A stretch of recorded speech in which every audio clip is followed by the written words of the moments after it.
سبحان اللہ۔ اب یہ جو فرمایا گیا کہ ان لوگوں کا راستہ دکھا جن پر تو نے انعام کیا، اب وہ کون ہیں جن پر انعام کیا؟ تو اللہ نے دوسری جگہ خود وضاحت فرما دی، یہ لوگ ہیں نبیین، صدیقین، شہداء، صالحین۔ جہاں تک ہمارے آقا حضرت محمد الرسول اللہ صلی اللہ علیہ وسلم کے ارشادات کا تعلق ہے، شہادت کے بارے میں بے شمار ہیں۔ میں صرف آپ کا ایک ارشاد اس موقع پر بیان کرنا چاہوں گا، اور ساتھ یہ بھی ملحوظ رہے کہ ہمارے آقا حضرت محمد الرسول اللہ صلی اللہ علیہ وسلم سید الانس والجن ہیں، بے شک، رحمت للعالمین ہیں، شفیع المذنبین ہیں، سید المرسلین ہیں۔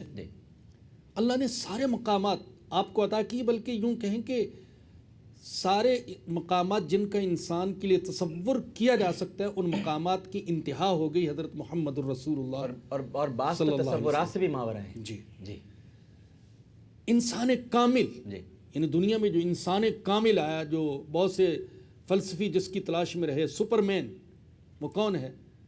تو کاش ان کو حضور کا مقام معلوم ہوتا تو وہ کسی سپر مین کی تلاش میں نہ رہتے۔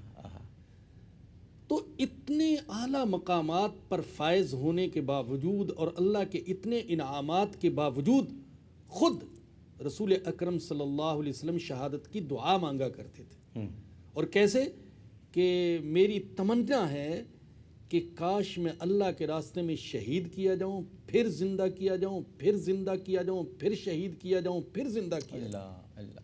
یعنی اس قدر اہمیت اور عظمت تھی خود رسول اکرم صلی اللہ علیہ وسلم کے دل میں شہادت کی، اور یہی جذبہ منتقل ہوا آپ کی اولاد میں بھی، آپ کے اہل بیت میں بھی، اور آپ کے صحابہ میں۔ بالکل صحیح۔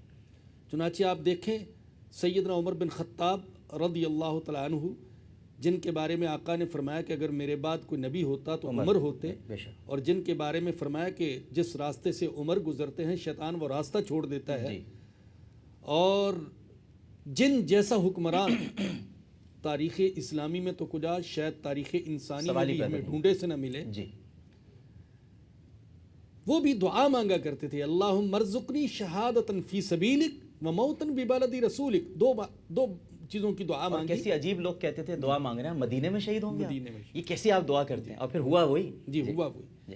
اے اللہ مجھے اپنے راستے میں شہادت کی موت عطا فرمانا، اور اپنے پیارے پیغمبر کے شہر میں موت عطا فرمانا۔ اللہ نے دونوں ہی دعائیں قبول فرما لی، شہادت کی موت نصیب ہوئی، اور رسول اکرم صلی اللہ علیہ وسلم کے شہر میں موت نصیب ہوئی۔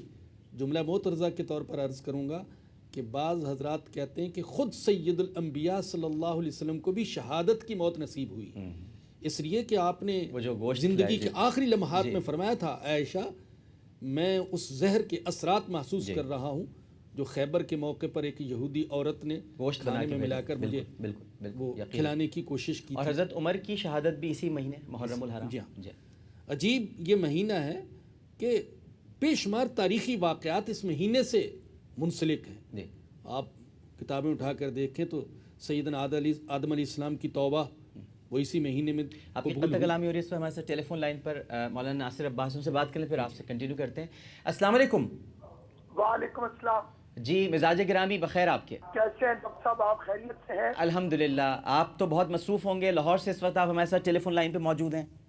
میں آپ کو اور تمام سننے والوں کو فرزند رسول حضرت امام حسین علیہ السلام کی بے گناہ اور مظلومانہ شہادت کی تعزیت پیش کرتا ہوں۔